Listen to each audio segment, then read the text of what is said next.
Now we should be working on the right recording. Okay. Yep. Already having issues, and it's the first recording of the day. One of either one or two. I have no idea. I still haven't made a decision. Got to make one by 12. But, uh, yeah. Notre Dame. Navy. Today, 3:30. Let's go. But, this is going to be a fun game. Playing Navy's always fun. One of the longest running rivalry, I'm pretty sure. Or the longest running series in Notre Dame's history. This is, the 127th or 29th game, I want to say? Something like that. It's above 100 meetings, but they're coming back again after a break from the series last year, the first time since World War II. And it's exciting because it's always fun to play Navy when you're us, because it's a nice break usually.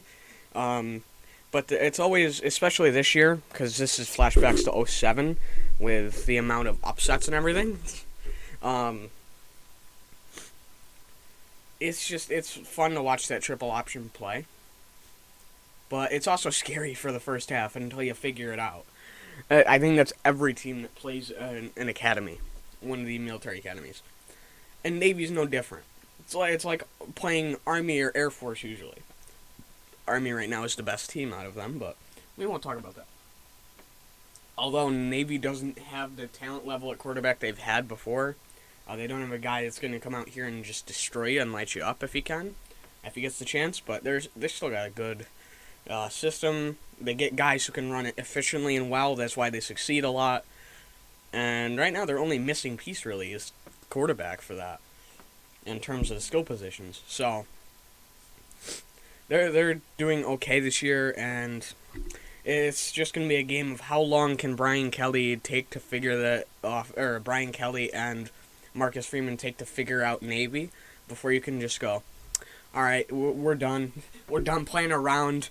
Let's take this one and take them to the house. But as far as I know right now, there's nobody. There was nobody last week on the injury report besides Kyle Hamilton. Kyle Hamilton has been ruled out again this week. There is hope that he comes back and plays before the end of the season. Update on Blake Fisher: it is believed that he is slightly ahead of schedule and could make it back by a postseason game, a bowl game. And I had more injury updates, but I don't know them off the top of my head. Let me get them quick. But that pinched fat pad in Kyle's legs really giving him trouble, from what I'm hearing. Not like it's going to keep him out the rest of the season, but it's going to continue to be a little bit of a problem for now, and that sucks. But hey, as long as I know he's good. Okay, here's another one. Sophomore tight end Kevin Bauman is back in the lineup this week, and will get some time on special teams. His leg injury at Florida State should be good. Finally, we have three scholarship tight ends now. Bauman, Takis, Mayer. All of them are healthy. We're down like two more tight ends still, though. Although I don't know if that is or isn't with Joe Alt counted as a tight end too. Whatever. And is there any other injury updates? No, there's not. Chris Tyree should step into a bigger role this week if his leg's good. And I was like, if he is good, I'm hoping he is. But if he doesn't, expect Diggs to step into that role again. At first I thought Estime was going to step into the role back against like USC and stuff when Tyree first went out. No, they gave the role to Diggs, so right now Diggs is the guy.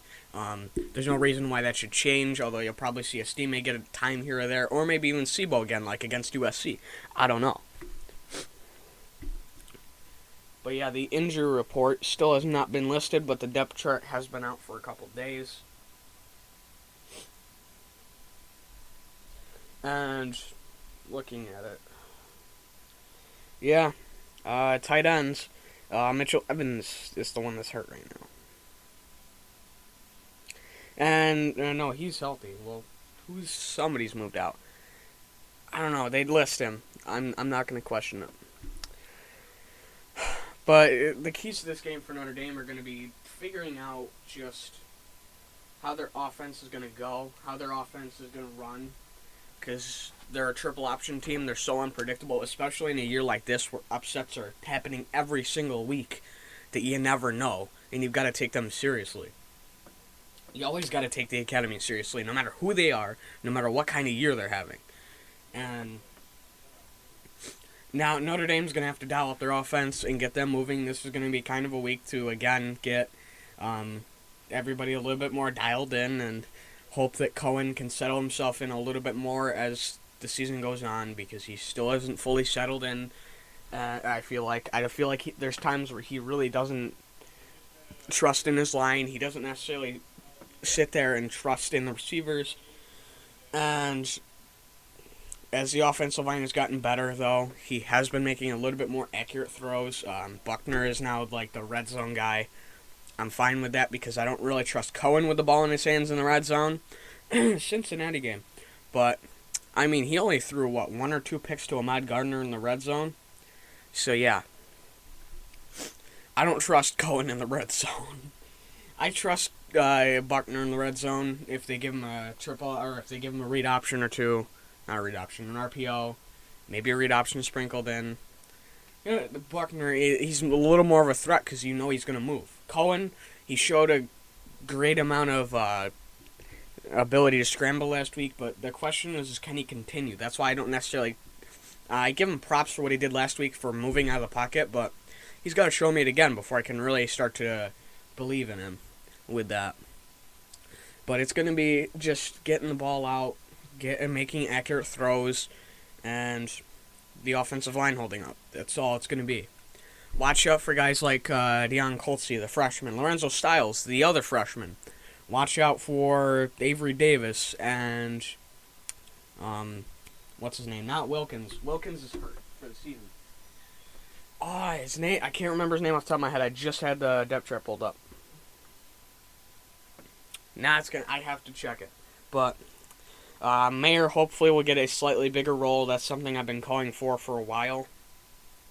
Something that multiple Notre Dame fans that I know have been calling for. Kevin Austin Jr., that's what it is.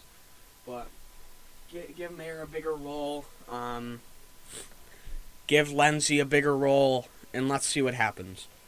I think Mayer should get a huge role because you got him for one more season. Make it count. But hey, I figured I'd do this. It's nice to be back. It's been like almost a week. Podcast tomorrow. I've got one with my fellow content creator, Papa Sora. We are starting the Holy Gator, which we don't have a logo just quite yet. We're still working on that, but we're going to talk a lot of college football there. It will be here. It may be on his Twitch. It may be on a channel if he makes one. I don't know. We're still figuring that out. But Holy Gator will be here sometime tomorrow, probably later tomorrow, after our game. And the podcasts, they may come out tomorrow, they may come out Monday. I don't know. It depends on if I can fit in a stream or the time to do them. I think I might just have to try to fit in a stream because between the Holy Gator and the game, the post streams after, I might just do one of the two. But yeah, they will get out, and I will say this: the Holy Gator will be either Saturdays or Sundays every week. We're just gonna jump between Saturdays and Sundays, I guess, whatever works for us. So I will see you guys tomorrow, or later today or tomorrow, and with some more content.